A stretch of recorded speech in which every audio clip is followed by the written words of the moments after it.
ಕರ್ನಾಟಕದಲ್ಲಿ ಇತ್ತೀಚೆಗೆ ಕೆಲವು ಮಂತ್ರಿಗಳು ಕಾಂಗ್ರೆಸ್ನವರು RSSನ ಸಂಬಂಧಪಟ್ಟ ಹಾಗೆ ಅವಹೇಳನಕಾರಿ ಮಾತನ್ನು ಮಾತನಾಡ್ತಾ ಇದ್ದಾರೆ. RSSಗೆ 100 ವರ್ಷ ಆಯಿತು. 100 ವರ್ಷದಿಂದ ನಿರಂತರವಾಗಿ ಬೆಳೀತಾನೇ ಇದೆ ಮತ್ತು ಇವತ್ತಿಗೂ ಜೀವಂತವಾಗಿದೆ. RSS ಅನ್ನುವಂಥದ್ದು ಒಂದು ಸಂಸ್ಥೆ ಅಲ್ಲ, ಒಂದು ಸಿದ್ಧಾಂತ. ದೇಶಭಕ್ತಿ ಅನ್ನುವಂಥದ್ದೇ ಅದರ ಗುಣ. ದೇಶ, ಧರ್ಮ, ಸಂಸ್ಕೃತಿ, ಸಂಪ್ರದಾಯವನ್ನು ಉಳಿಸುವಂಥ, ಬೆಳೆಸುವಂಥ ಒಂದು ಶ್ರೇಷ್ಠವಂತ ವಿಚಾರಧಾರೆ RSS ಇಂದ. ಹಾಗಾಗಿ 100 ವರ್ಷ ನಿರಂತರವಾಗಿ ಬೆಳೀತಾ ಇರುವಂಥದ್ದು, ಉಳಿಸ್ತಾ ಇರುವಂಥದ್ದು. ಸೊ RSSನ ಬಗ್ಗೆ ಹೊರಗಡೆಯಿಂದ ಮಾತನಾಡೋಕ್ಕಿಂತ ಒಂದು ಬಾರಿ ಒಳಗಡೆ ಬನ್ನಿ, ಒಂದು ಸ್ವಲ್ಪ ಅದರ ಅಧ್ಯಯನ ಮಾಡಿ, ಅದರ ವ್ಯಕ್ತಿಗಳ ಬಗ್ಗೆ ಚರ್ಚೆ ಮಾಡಿ, ಆಮೇಲೆ ನೀವು ಅದರ ಸಂಬಂಧಪಟ್ಟಾಗಿ ಮಾತನಾಡಬೇಕು. ಮಾನ್ಯ ಪ್ರಿಯಾಂಕಾ ಖರ್ಗೆ ಅವರು ಬ್ಯಾನ್ ಮಾಡ್ತೀನಿ, ನಮ್ಮ ಸೆಂಟ್ರಲ್ ಗೌರ್ಮೆಂಟ್ನಲ್ಲಿ ಕಾಂಗ್ರೆಸ್ ಸರ್ಕಾರ ಬಂದರೆ ಮೊದಲೇ ಕೆಲಸ ನಾವು RSS ಅನ್ನು ಬ್ಯಾನ್ ಮಾಡ್ತೀವಿ ಅಂತ. ಸ್ವಾಮಿ, ನೀವು ಏನು ಮಾತಾಡ್ತಾ ಇದ್ದೀರಿ ಅಂತನ್ನುವಂಥದ್ದು ನಿಮಗೆ ಸ್ವಲ್ಪ ಪ್ರಜ್ಞೆ ಇರಬೇಕು. ನಿಮಗೆ ತಾಕತ್ತಿದ್ರೆ RSS ಬ್ಯಾನ್ ಮಾಡಿ ತೋರಿಸಿ.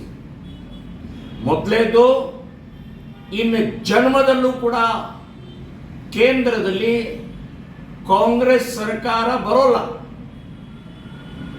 ಸೊ ನೀವು ಬ್ಯಾನ್ ಮಾಡಕ್ಕೆ ಸಾಧ್ಯನೇ ಇಲ್ಲ.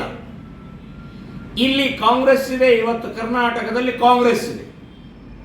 ಆಯ್ತು, ಕರ್ನಾಟಕದಲ್ಲಿರುವಂಥ ಕಾಂಗ್ರೆಸ್ ಸರ್ಕಾರ RSS ಅನ್ನ ಬ್ಯಾನ್ ಮಾಡಲಿ ನೋಡೋಣ.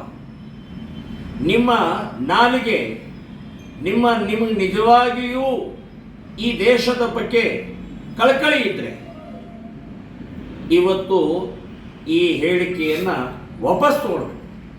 ದೇಶಭಕ್ತ ಲಕ್ಷಾಂತರ ಕೋಟ್ಯಾಂತರ ಜನ ಇವತ್ತು ಈ ದೇಶದಲ್ಲಿ ಹಿಂದೂ ಒಟ್ಟಾಗಿ ಏಕತೆ ಸಮಾನತೆ ಬೀರುವಂತಹ ಸಿದ್ಧಾಂತವನ್ನು ಬ್ಯಾನ್ ಮಾಡ್ತೀನಿ ಅಂತನ್ನುವಂಥವ್ರು, ನೀವು ಅಂಬೇಡ್ಕರ್ ಬ್ಯಾನ್ ಮಾಡಿದ ಹಾಗೆ, ಸಂವಿಧಾನ ಬ್ಯಾನ್ ಮಾಡಿದ ಹಾಗೆ, ಸ್ವಾತಂತ್ರ್ಯವನ್ನು ಬ್ಯಾನ್ ಮಾಡಿದ ಹಾಗೆ.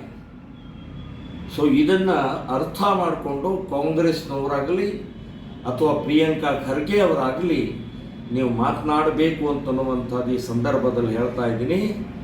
ನೀವು ಬ್ಯಾನೇ ಮಾಡೋದಾದರೆ ಬೇಕಾದಷ್ಟು ಇಸ್ಲಾಮಿಕ್ ಸಂಸ್ಥೆಗಳು ಈ ದೇಶದಲ್ಲಿ ಕೆಲಸ ಮಾಡ್ತಾ ಇದ್ದಾರೆ, ಕರ್ನಾಟಕದಲ್ಲೂ ಕೆಲಸ ಮಾಡ್ತಾ ಇದೆ. SDPI ಸಂಘಟನೆ ಇವತ್ತು ಒಂದು ಪಕ್ಷ, ದೇಶದ್ರೋಹಿ ಪಕ್ಷ, ಅದನ್ನು ಬ್ಯಾನ್ ಮಾಡಿ ನೋಡೋಣ, ತಾಕತ್ತಿದೆ ನಿಮಗೆ.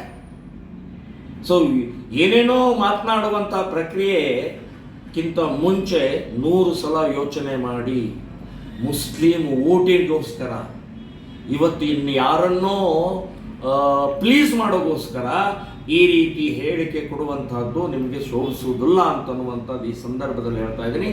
ವಾಪಸ್ ತಗೊಳ್ಬೇಕು ನಿಮ್ಮ ಹೇಳಿಕೆಯನ್ನು ಅಂತನ್ನುವಂಥ ಈ ಸಂದರ್ಭದಲ್ಲಿ ಹೇಳ್ತಾ ಇದ್ದೀನಿ.